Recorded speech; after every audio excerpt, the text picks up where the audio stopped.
अगर आप लोग भी क्लास 12th के स्टूडेंट हैं तो इस वीडियो में आप लोग को बतलाऊंगा कि केमिस्ट्री में किस तरह से अभी भी लिखकर 90% ला सकते हो, किस तरह से बचे हुए कुछ महीनों के अंदर में 90% प्लस अंक ला सकते हो। वो भी कोई ट्रिक नहीं बतलाऊंगा, जो जेन्युइन तरीका है वही आप लोग फॉलो करना है। बस इसको अगर आप लोग फॉलो कर लेते हो तो केमिस्ट्री में आप लोग को 90% अभी भी आने के चांसेस बन रहा है। तो इस वीडियो क्लास तो ज़रूर देखें। अगर केमिस्ट्री में अच्छे स्कोर करना चाहते हैं, अच्छे मार्क्स लाना चाहते हैं तो इस वीडियो को लास्ट तो ज़रूर केवल देखना होगा। चलिए स्टार्ट करते हैं। उससे पहले बता दूं कि केमिस्ट्री का हो चाहे ऑल सब्जेक्ट का हो, सारा पीडीएफ चैप्टर वाइज और साथ ही लास्ट 5 या मॉडल पेपर क्विज वगैरह सब कुछ हमारा ऐप में अब आ गया है। तो हमारा ऐप का लिंक नीचे डिस्क्रिप्शन में दे दिया, वहाँ से आप लोग ऐप को यूज कीजिए, इंस्टॉल कीजिए और उसका फ़ायदा उठाइए। ठीक है, और इस चैनल को अभी तक सब्सक्राइब नहीं किए तो जल्दी से सब्सक्राइब भी कर लीजिए। यहाँ पे इसी तरह से रेगुलर वीडियो और तैयारी रेगुलर चल रहे हैं, तो चैनल को ज़रूर सब्सक्राइब कीजिए। चलिए अब हम लोग जानते हैं। देखिए बताया गया कि इसे रासायनिक समीकरण लिखकर करें अभ्यास। रासायनिक समीकरण को लिखकर हम लोग अभ्यास कर सकते हैं।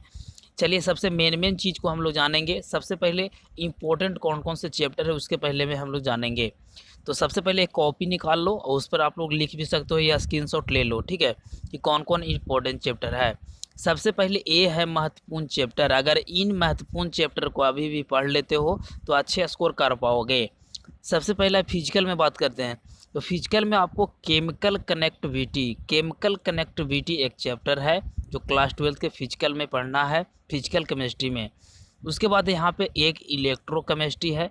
ठीक है, इलेक्ट्रोकेमिस्ट्री पढ़ना है।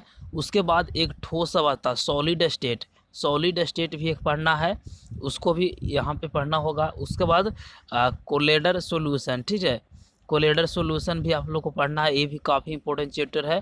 अगर फिजिकल में ये 4 चैप्टर पढ़ लेते हो तो आप लोग को सारा तैयारी हो जाएंगे। पहला केमिकल कनेक्टिविटी, इलेक्ट्रोकेमिस्ट्री, ठोस अवस्था और कोलेडर सॉल्यूशन। ठीक है, तो ये हो गए 4 महत्वपूर्ण चैप्टर फिजिकल के लिए। चलिए ऑर्गेनिक के लिए जानते हैं और इनऑर्गेनिक के लिए। ऑर्गेनिक की बात किया जाए तो अल्कोहल पढ़ना होगा, एल्डिहाइड, कीटोन, एमीन, कार्बोसिलिड, कार्बोक्सिलिक अम्ल और क्लोरोफॉर्म, फिनॉल, एनिलीन। और इनऑर्गेनिक में बात किया जाए तो कॉपर, पारा और इसमें से यौगिक, हैलोजन, अमोनिया और nitrate acid, sulphuric acid, hydrogen sulphide और पॉलीमर, बायोमोलिक्यूल और मॉड्यूलेशन यौगिक। तो ये सभी महत्वपूर्ण चैप्टर है।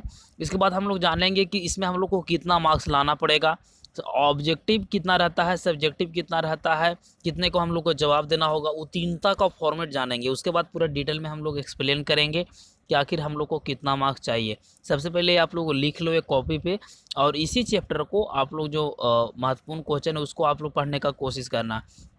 ठीक है, ज़्यादा पढ़ने की कोशिश नहीं कीजिए। और यहाँ पे देखिए बताया गया है कि ऐसा रहेगा, देखिए ऐसा रहेगा रसायन शास्त्र के प्रश्न पत्र का पैटर्न सबसे पहले जान लो। ऐसा रहेगा रसायन शास्त्र के प्रश्न का पैटर्न। सबसे पहले कुल अंक 100 यानी 100 मार्क्स का आप लोग को एग्जाम होगा केमिस्ट्री का क्लास 12 के स्टूडेंट के लिए। सैद्धांतिक परीक्षा, सैद्धांतिक परीक्षा का मतलब होता है प्रैक्टिकल परीक्षा को छोड़ाकर जितना जो एग्ज़ाम हम लोग को होता है उसे सैद्धांतिक परीक्षा कहते हैं। ठीक है, तो 70 मार्क्स का आप लोग को एग्ज़ाम होगा। ठीक है, थ्योरी पेपर 70 मार्क्स का होगा और प्रैक्टिकल होगा 30 मार्क का। 70 होगा तो 30 ही ना बचा, तो 30 मार्क का प्रैक्टिकल होगा। अब देखो इसमें ऑब्जेक्टिव कितना रहेंगे, तो ऑब्जेक्टिव के प्रश्नों की संख्या 42 प्रश्न होंगे। कितना रहेगा, 42 प्रश्न होंगे ऑब्जेक्टिव, जिसमें से 35 प्रश्नों को जवाब देना होगा। 42 ऑब्जेक्टिव परीक्षा में पूछे जाएंगे जिसमें से 35 को जवाब देना होगा। बात आती है कि सर क्या हम लोग सीरियली वाइज 35 को बनाएं या कहीं कहीं से छोड़ के भी बना सकते हैं। तो मान लेते हैं कि 1 से लेके 42 ऑब्जेक्टिव है, तो 1 हमको आ रहा है, 2 नहीं आ रहा है तो 2 को छोड़ देंगे, 3 भी नहीं आ रहा है, 4 आ रहा है तो 4 को बना देंगे। तो इसी तरह से किसी भी तरीक़ा से आप लोग को केवल 35 को बना लेना है। ज़रूरी नहीं है कि कंटिन्यू ही बनाएं, एक को छोड़कर दूसरा भी बना सकते हो, तीसरा भी छोड़ सकते हो, पाँचवा बना सकते हो, लेकिन 35 ऑब्जेक्टिव को ही बनाना रहेगा। चलिए लघु उत्तरीय यानी हम लोग शॉर्ट क्वेश्चन जानते हैं, लॉन्ग क्वेश्चन जानते हैं। तो शॉर्ट क्वेश्चन यानी लघु उत्तरीय प्रश्न 18 रहेंगे। कितने पूछे जाएंगे, 18 यहाँ पे शॉर्ट क्वेश्चन यानी लघु उत्तरीय रहेंगे। इनमें से 10 को जवाब देना होगा। 18 पूछे जाएंगे जिसमें से 10 को आंसर देना रहेगा।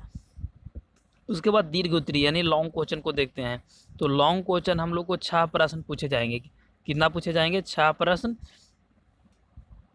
प्रश्न पूछे जाएंगे, जिनमें से केवल 3 को जवाब देना रहेगा, यानी 6 लॉन्ग पूछे जाएंगे जिसमें से मात्र 3 को जवाब देना रहेगा। तो ये तो हम लोग को पता चल गया कि हम लोग को एग्जाम में इस तरह से क्वेश्चन का फॉर्मेट रहेगा कि 42 ऑब्जेक्टिव रहेंगे, 18 शॉर्ट क्वेश्चन रहेंगे, 6 यहाँ पे लॉन्ग क्वेश्चन रहेंगे, हम लोग को इतना को जवाब देना है। चलिए उसके बाद प्रैक्टिकल अब बच जाता है, तो प्रैक्टिकल को भी हम लोग जान ही लेते हैं। तो देखिए प्रैक्टिकल यानी प्रायोगिक परीक्षा 30 अंक का होगा। प्रायोगिक परीक्षा जो होगा हम लोग का वह 30 अंक का होगा। एक प्रयोग यहाँ पे 12 अंक का, एक प्रयोग जो होगा वह 12 अंक का होगा, यानी प्रयोग आप लोग को दिखाना पड़ेगा। जब प्रैक्टिकल कॉपी लीजिएगा तो उसमें प्रायोगिक संख्या 1, प्रायोगिक संख्या 2 इस प्रकार से यहाँ पे रहते हैं। तो एक प्रयोग कीजिएगा तो 12 अंक मिलेंगे। उसके बाद प्रैक्टिकल कॉपी से 5 अंक, यानी कॉपी भी आप लोग को हर हाल में लिखना होगा।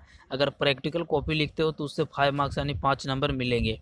उसके बाद प्रयोग करके दिखाना 8 अंक, प्रयोग अगर आप लोग करते हो उसको दिखाते हो तो उसको 8 अंक मिलेंगे। उसके बाद मौखिक परीक्षा, मौखिक यानी आप लोग को एक तरह से बोला जाए तो आप लोग को बैठाकर वहीं पे टेस्ट लिया जाएगा, मौखिक यानी पूछताछ किया जाएगा। अगर उसमें पास हो जाते हो तो 5 अंक मिलेंगे।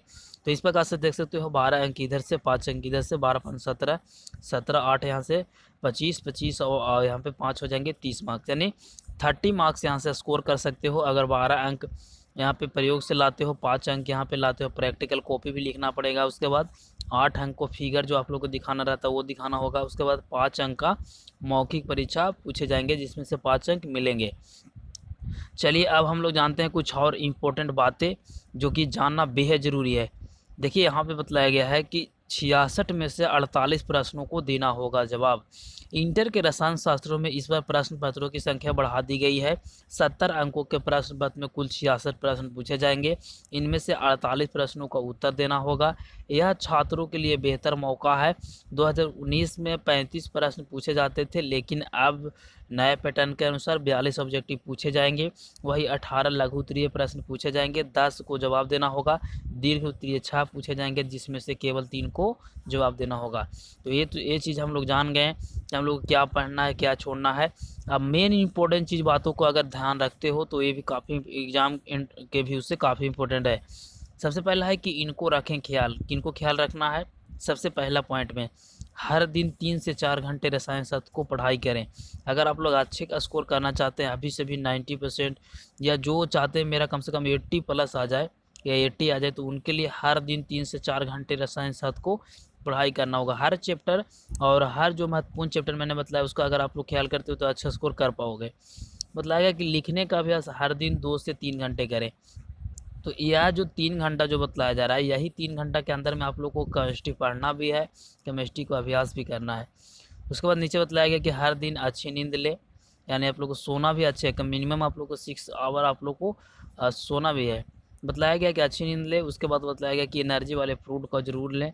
एनर्जी वाले फ्रूट यहाँ पे भी लेने की बात की गई है, हमारे द्वारा नहीं बल्कि एक्सपर्ट के द्वारा यह राय दिया गया है। उसके बाद बतलाया गया कि एनसीईआरटी बुक को पढ़े। एनसीईआरटी बुक से हर एक बस क्वेश्चन पूछे जाते हैं, चाहे कोई भी बोर्ड हो। सभी बोर्ड अपना क्वेश्चन सेट जो कि एनसीईआरटी बुक से ही करती है। बताया गया कि प्रायोगिक परीक्षा के लिए तैयारी के लिए हर दिन लिख कर करें प्रयास। जो प्रैक्टिकल एग्ज़ाम होगा उसके लिए तैयारी भी करना है। ऐसा नहीं कि आप लोग जिस दिन एग्ज़ाम है उस दिन केवल तैयारी किए उसके बाद चले गए, तो ऐसा कुछ भी नहीं करना है, आप लोग को पहले से ही तैयारी करना है। लास्ट पॉइंट में बताया गया है कि स्टेप वाइज मार्किंग होगी, इसके कारण जितना भी आता है उत्तर ज़रूर लिखें। यानी स्टेप बाय मार्किंग के हिसाब से कॉपी को जांच किया जाता है, इसलिए जितना भी आता है सभी को लिखने का ज़रूर कोशिश करें। देखिए मान लेता हूँ स्टेप बाय मार्किंग होता क्या है, तो 5 नंबर का क्वेश्चन है, 5 लाइन में लिखना है, लेकिन हम लोग को 3 ही लाइन लिख पाएँ तो हम लोग को 3 मार्क्स मिल जाएंगे। दो लाइन और लिखना चाहिए तो नहीं लिखें, उसके चलते 2 नंबर कटेगा। बाकी जो 3 नंबर है 3 लाइन में लिखें तो उसका 3 नंबर दे दिए जाएंगे। यानी आप लोग को जितना आप लोग को लिखना है सभी को लिखिए। मान लेता हूँ ऊपर से 2 पार अगर आप सही है तो 2 मार्क्स मिल जाएंगे। तो स्टेप वाइज मार्किंग बहुत अच्छे हैं और इसको आप लोग को फॉलो भी करना है। इसके लिए आप लोग को ध्यान देना होंगे। सबसे इम्पोर्टेंट चीज़ एक और, उत्तर देने का ख्याल ज़रूर रखें। मान लो तो काफ़ी सारे स्टूडेंट ऐसे होते हैं जो अपना एग्ज़ाम में आंसर भी आते हैं, फिर भी उनका एक समय सीमा हो, एक यहाँ पे सीमा होता है कि इस सीमा को अगर ख्याल रखते हो तभी आप लोग अच्छे स्कोर कर पाओगे। बताया गया कि उत्तर देने के शब्दों को रखें ख्याल। उत्तर देने का शब्द सीमा का ख्याल रखें, लघु उत्तरीय प्रश्न अगर पूछे जाते हैं तो 30 से 50 शब्दों में उत्तर दें। अगर शॉर्ट क्वेश्चन यानी हिंदी में बोला जाए तो लघु उत्तरीय अगर प्रश्न बोर्ड में है तो उसमें आप लोग को 30 शब्द से लेके 50 शब्दों के बीच में आप लोग को आंसर देना है। ऐसा नहीं कि कम में दे देना है, मिनिमम आप लोग को 30 से 50 में देना ही होगा। अगर इतना में दे देते हो तो अच्छा स्कोर कर पाओगे। काफ़ी सारे स्टूडेंट 20 या 15 ही शब्दों में देकर छोड़ देते हैं, तो इसी प्रकार से यहाँ पे उनको मार्क्स है जो कि कम मिलता है। आंसर सही रहता है बट यहाँ पे जो उसका एवरेज जो यहाँ पे लिखने का जो समय सीमा होता है वो कम रहता है। ठीक है, बतलाया गया कि वही दीर्घ उत्तरीय प्रश्नों का उत्तर 150 से 250 शब्दों में दें। अगर लॉन्ग क्वेश्चन पूछे जाते हैं यानी दीर्घ उत्तरीय तो 150 शब्दों से लेकर 250 शब्दों में आप लोग को आंसर देने होंगे, तभी आप लोग को फुल मार्क्स मिलेंगे। शब्द सीमा में उत्तर रहता है तो परीक्षा को सकारात्मक असर होती है और पूरा अंक देते हैं। अगर सकारात्मक पॉजिटिव माइंड रहता है, ठीक है, अगर उस सीमा जो रहता है शब्द का अगर उसमें लिखते हो तो उनका जो माइंड है वो पॉजिटिव रहता है और वह पूरे अंक देते हैं, इसलिए इस चीज़ को ध्यान जरूर दीजिएगा। ठीक है, कुछ और इम्पोर्टेंट चीज़ को भी बतलाया गया है कि जो चैप्टर कठिन लगे उनको अब ना पढ़ें, समय कम है इसलिए जो महत्वपूर्ण चैप्टर है उन्हीं को केवल पढ़ाई करना है। उन्होंने बताया कि परीक्षा में लगभग समय कम बचे तो इसीलिए उन्होंने चैप्टर को नहीं पढ़े जो कठिन लग रहे हैं। 3 से 4 घंटे केमिस्ट्री में समय दें, लेकिन जो इम्पोर्टेंट चैप्टर है उन्हीं में केवल ध्यान दें। जैसा कि मैं आप लोगों को पहले ही बता चुका हूँ कि यह है महत्वपूर्ण चैप्टर, तो महत्वपूर्ण चैप्टर को ध्यान देना है, खाने पीने में थोड़ा सा ध्यान देना है, सेहत का भी ख्याल रखना है और अच्छे तरीके से तैयारी करना है। किस तरह से फॉर्मेट भी मैंने आप लोगों को बता दिया। ठीक है, तो यही था इन्फॉर्मेशन। अगर इन सभी चीज़ को फॉलो करते हो तो अच्छे स्कोर कर पाओगे। वीडियो अगर आप लोग को अच्छा लगा तो वीडियो को एक लाइक कीजिए, हमारा ऐप को जरूर डाउनलोड कीजिए, वहाँ से last 5 year model paper VVI objective chapter wise quiz वगैरह सब कुछ वहाँ पे मिल रहे हैं, तो एक बार ऐप को जरूर इंस्टॉल कर लीजिए। इस चैनल पर नई बार हैं तो चैनल को भी सब्सक्राइब कर लीजिए। मिलते हैं एक नई वीडियो में, तब तक ले जय हिंद, वंदे मातरम।